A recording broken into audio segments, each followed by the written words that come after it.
Russian bombers were glad to have the escort and felt secure in the escort of the British fighter pilots. And thus grew up between the two air forces which were fighting the Germans on the Murmansk front a true feeling of comradeship and of friendship based upon the only sound foundation for friendship, which is mutual respect. You have reminded us, Your Excellency, you have reminded us of the critical months which lie ahead. I can assure you that the Royal Air Force will not be found wanting in those qualities of speed, energy, determination, which you have so rightly required of the armed forces of the United Nations at this crisis. I believe that that the peoples of the United Nations, and in particular those of Russia, of Britain, and of the United States of America, are firmly resolved to see this thing through together, and that when we have seen it through, when we have by supreme efforts met and broken the German assault and carried the war right into the heart of the enemy's country, and after the war, when we come to build a peace again, that friendship which will have been vital in order to win the victory will be no less vital as a firm foundation of the peace which is to follow. A friendship which is in the case of these fighter pilots and their Russian comrades must be based between our nations on feelings of respect one for the other, of respect, and therefore upon equality of status. It is with those feelings of friendship that we look forward to the future after the war, to the working together of our peoples, Russian, British, American, and the other United Nations. And I am indeed glad and proud of and grateful for the privilege of attending this function, this impressive function to today, and to thank you for these awards which you have given to our public.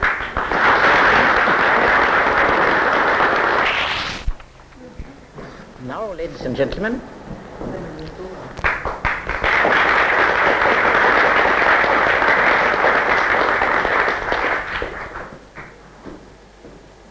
Mrs. Churchill, ladies and gentlemen, on behalf of the Soviet government, on behalf of the Red Army, Red Air Force, and Red Navy, I congratulate most cordially the 4 brave members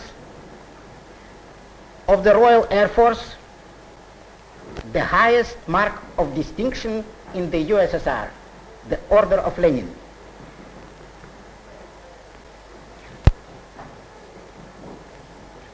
But this bestowal is at the same time important and a very promising symbol.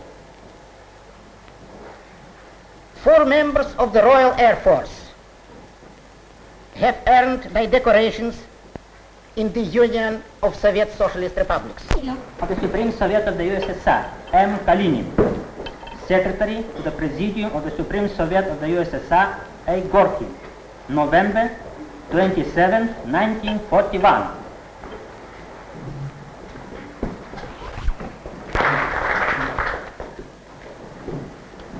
Third, Squadron Leader A. G. Miller.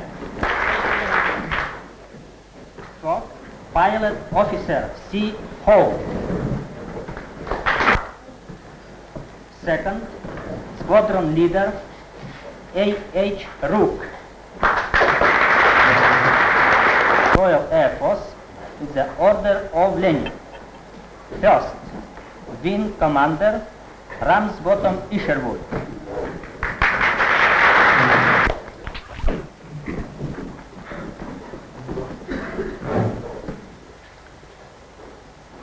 edict of the Presidium of the Supreme Soviet of the USSR concerning the award to the pilots of the British Royal Air Force of the Order of Lenin for exemplary fulfillment of fighting tasks of the High Command on the battlefront against the German invaders and for valor and courage shown.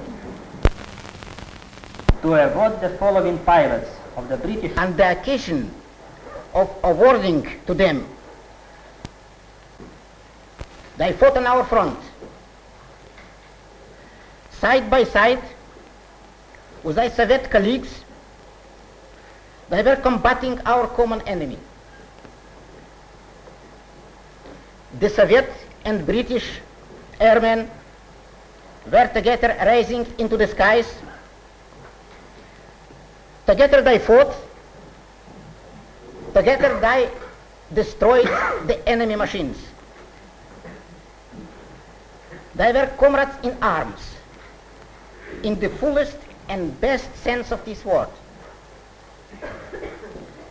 The British airmen left a good memory of themselves among their Soviet colleagues and generally among the Soviet population.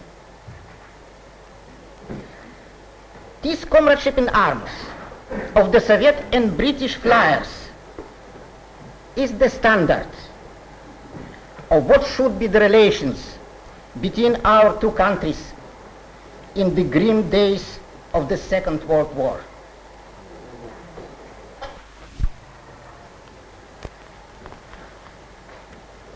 And if in these days, which are charged with the greatest historical significance, the comradeship in arms between all the allies, and more particularly between the Soviet Union and Great Britain, will be as perfect as it was between the British and the Soviet flyers on our front, then I am sure all of us can look confidently to the future.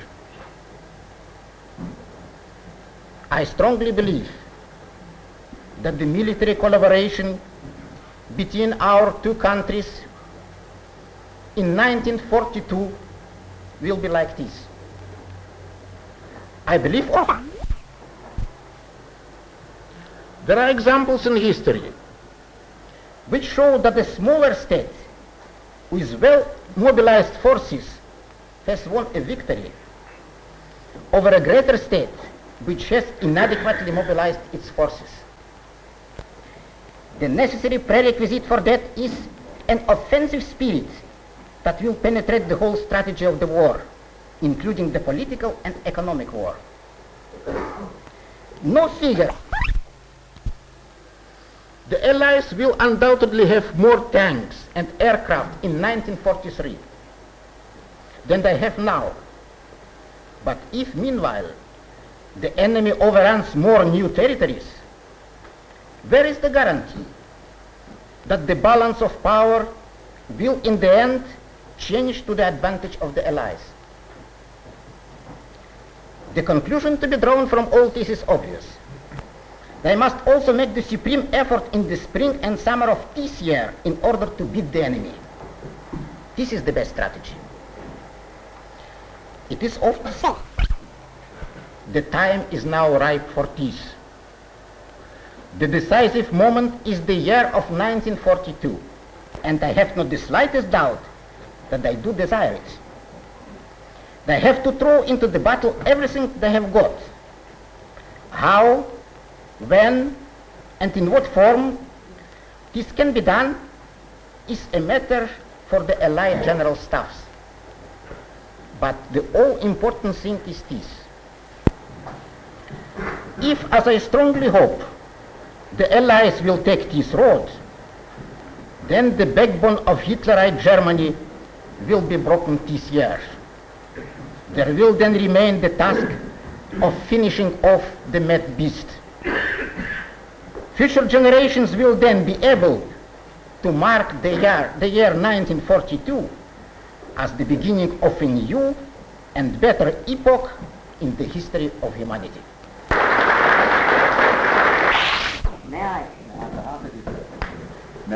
government, thank you for presenting today on behalf of the Soviet government these